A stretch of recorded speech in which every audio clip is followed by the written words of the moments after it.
Hey guys, it's Shayna here from Bear Creek Arsenal, and today I'll be discussing a really important topic. What barrel length should you get for your next AR-15? As you can imagine, there are a lot of nuances to this question, which is why I'm going to be focusing mainly on ARs chambered in 5.56 NATO. However, for the most part, the same principles will apply to many other AR-15s and AR-10 chamberings as well. To determine the ideal barrel length, it's important to understand some basic principles of ballistics.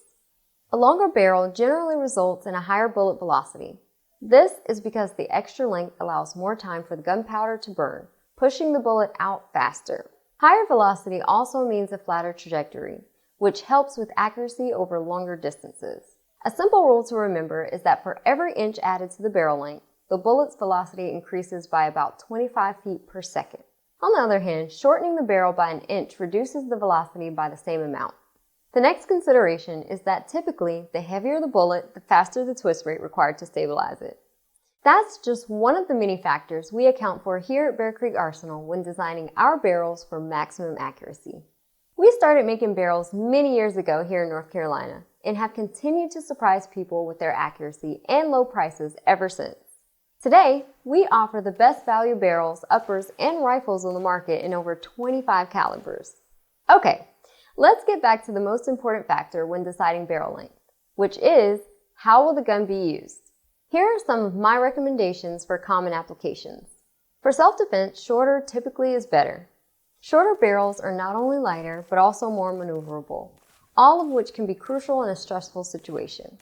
Barrel lengths like 7.5, 10.5, and 12.5 are popular lengths for this application. I'm a big fan of 12.5 in particular, since it's a good compromise between size, weight, and ballistic performance. What about hunting? Hunters usually choose barrel lengths from 16 up to 24 inches. As mentioned earlier, the longer barrels provide better downrange accuracy. Typically, maneuverability and weight are not as big of considerations since you'll likely be stationary in a stand or blind. Competition shooters must match barrel length to the type of competition. Practical courses are generally 50 yards or less, so barrels in the 12.5 to 16-inch range will suffice. But bench rush shooters should use the longest barrel they can get to take advantage of better accuracy. For plinking or target shooting, 16-inch barrels are very popular because they provide good accuracy up to about 300 yards. A 16-inch barrel is also the minimum length needed to use a rifle stock. Barrels shorter than 16 inches cannot have a rifle stock because they are then classified as short-barreled rifles. SBR for short. It must be registered as NFA weapons. If you want to use a shorter barrel, like a 14.5 or 13.7 inch, you'll need a lower receiver with a pistol buffer tube or a pistol brace like this one. Alternatively, you can pin and weld a muzzle device to these shorter barrels to extend their length to 16 inches or more. But that's a discussion for another time. Just remember, I'm not a lawyer and this is not legal advice. So make sure to check into the federal, state, and local laws where you live so you can purchase with confidence. Well, I hope that helped give you some good ideas on which barrel length to consider for your next purchase.